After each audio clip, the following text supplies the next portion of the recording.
Selamat datang di dunia yang penuh warna-warni. Hari ini kita akan belajar tentang salah satu keajaiban alam yang paling menakjubkan, yaitu keanekaragaman flora dan fauna, yang merupakan materi pembelajaran kita bab keanekaragaman hayati. Apa itu keanekaragaman flora dan fauna? Sederhananya, ini adalah variasi jenis tumbuhan atau flora dan hewan atau fauna yang ada di bumi. Bayangkan saja, dari hutan hujan tropis yang lebat hingga padang rumput yang luas, setiap tempat memiliki jenis tumbuhan dan hewan yang unik dan berbeda-beda. Mengapa keanekaragaman hayati itu penting? Keanekaragaman hayati sangat penting bagi kelangsungan hidup manusia dan planet kita. Tumbuhan menghasilkan oksigen yang kita butuhkan untuk bernafas. Sementara, hewan membantu penyerbukan tanaman dan pengendalian hama. Selain itu, keanekaragaman hayati juga memberikan banyak manfaat lainnya, seperti sumber makanan, obat-obatan, dan bahan baku industri. Faktor-faktor apa saja yang memengaruhi keanekaragaman hayati?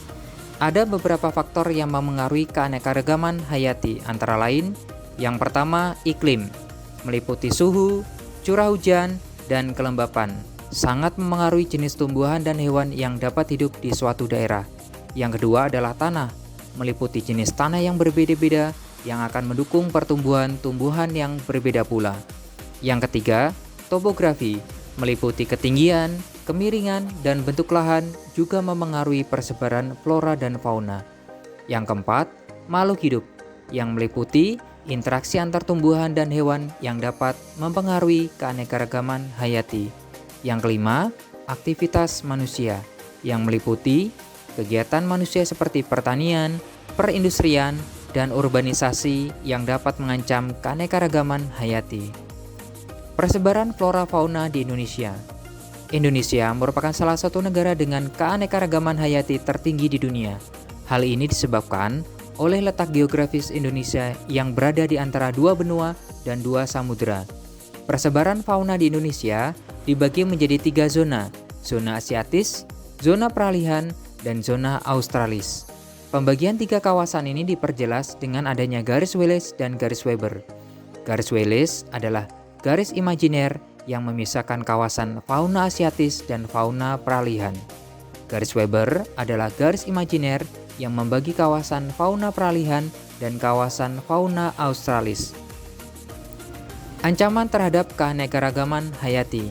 Sayangnya, keanekaragaman hayati saat ini sedang terancam oleh berbagai aktivitas manusia, seperti perusakan habitat, meliputi pembukaan lahan untuk pertanian, perkebunan, dan pembangunan, pencemaran lingkungan dari limbah industri dan domestik yang mencemari air, tanah, dan udara, serta adanya perburuan liar dan pembalakan liar. Lalu, apa saja upaya yang bisa kita lakukan untuk menjaga kelestarian keanekaragaman hayati ini?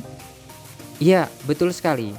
Untuk menjaga kelestarian keanekaragaman hayati, kita perlu melakukan berbagai upaya, seperti pelestarian habitat yang meliputi menjaga kelestarian hutan, laut, dan ekosistem lainnya. Yang kedua, pembudidayaan tanaman dan hewan langka, yaitu dengan meningkatkan populasi tumbuhan dan hewan yang terancam punah. Yang selanjutnya adalah edukasi, yaitu dengan meningkatkan kesadaran masyarakat tentang pentingnya menjaga keanekaragaman hayati.